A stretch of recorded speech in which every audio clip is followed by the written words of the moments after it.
name is Mario Knapp and welcome to my channel. I normally do videos on bikes, bicycling, fishing and flying. Today I'm going to do one on the Tesla Model 3. I've had it for a little over a year and now we have about 8,000 miles on it. I did a 1,000 mile road trip and I know there have been videos about road trips before, but this one I think was a little different, which makes me want to post it online. I did almost 1,000 miles, did it in one day, and I was the only driver. So, and I drove from Leesburg, Florida to Newark, Delaware, 961 miles. I'll show you the stats when I get back inside. I'll go over them with you. The car was incredibly energy efficient. It kept the speed at 4 miles above the speed limit. So the most I did was 74 miles an hour. And it worked really well. It was very comfortable. I did use a pillow because there's no car or seat in a car that's going to be comfortable for a total trip of 17 and a half hours. Yeah, it was a long day. Normally we don't do this. We usually take 2 days.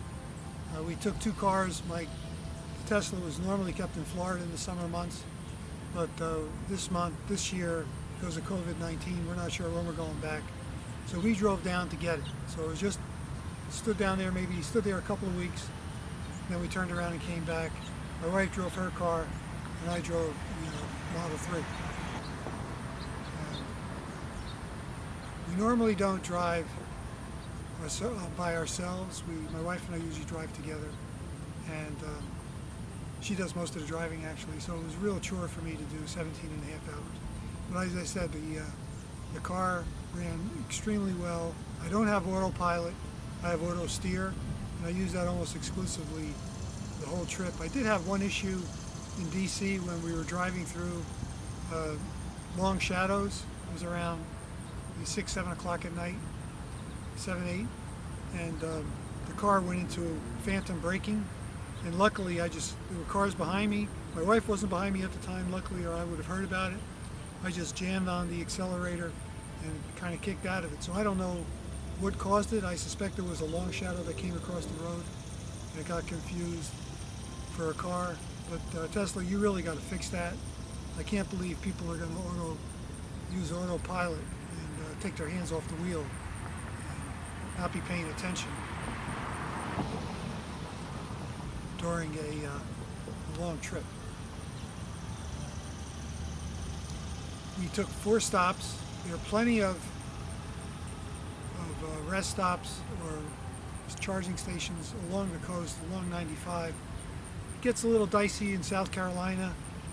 They really need another one. I went to Santee, which was my second stop, and I think there was only 8 stalls, and 4 of them were occupied when I got there.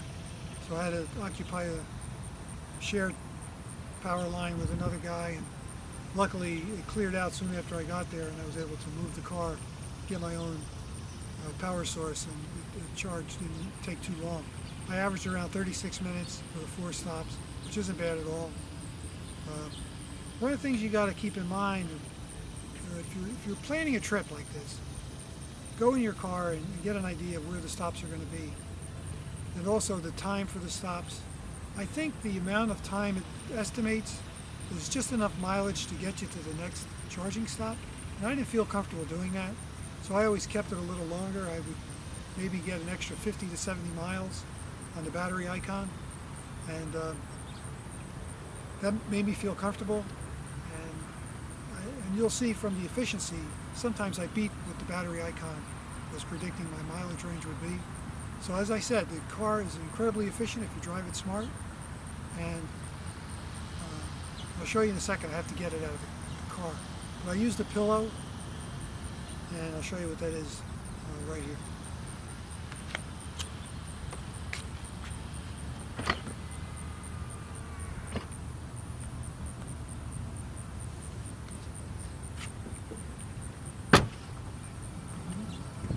Okay, I'll put a link below. I got these on Amazon. You get them in a set of 2. I use them for long trips. As a matter of fact, this is the first time I've used it in the car. and because usually 100-mile trip it's not a problem, but 17 and a half hours is tough on any with any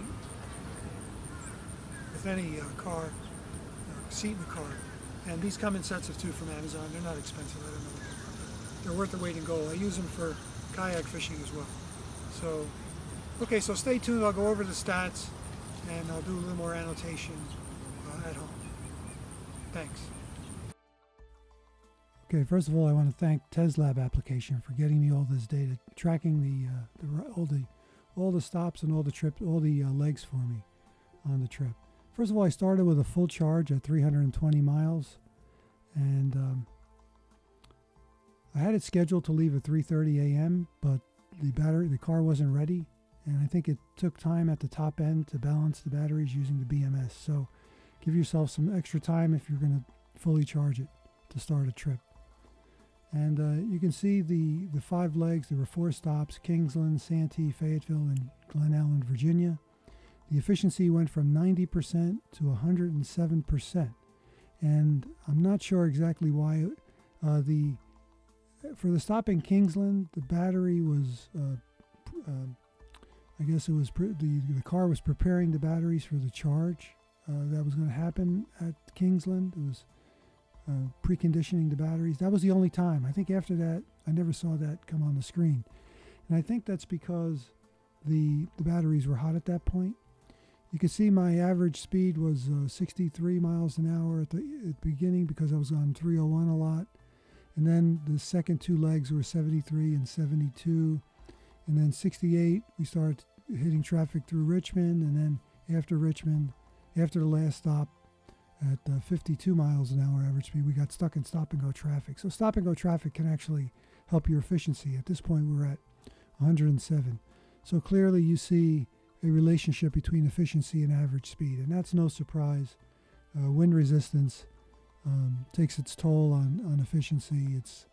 The wind resistance is proportional to the efficiency. The wind resistance is proportional to the square of the velocity. So the faster you go, the more of a hit you're going to take on efficiency.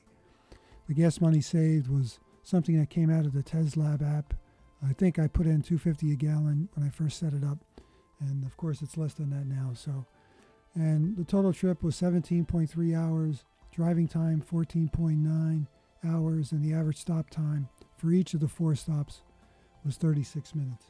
So that's not too bad. As I said, we charged it a little longer than it had predicted at the beginning of the trip because I wanted about 50 to 70 extra miles in the tank before I took off, just for comfort. I didn't have any range anxiety on the trip. The car performed well. You could see the difference between range used and distance, and of course that's where you get your efficiency from. And the temperature went up during the day, and so did the efficiency. So I guess there may be a relationship between average temperature and efficiency as well. Another column you can look at is the watt hours per mile, and you can see that those are pretty good numbers, from 259 to 220 pretty much. And again, if you travel at a constant speed and there's not a lot of stopping or ups and downs or hills, you can get pretty good fuel efficiency. And so just you need to plan your trip. And the next chart here shows you the charging stations on the East Coast. And other than South Carolina, they could use another one around Santee.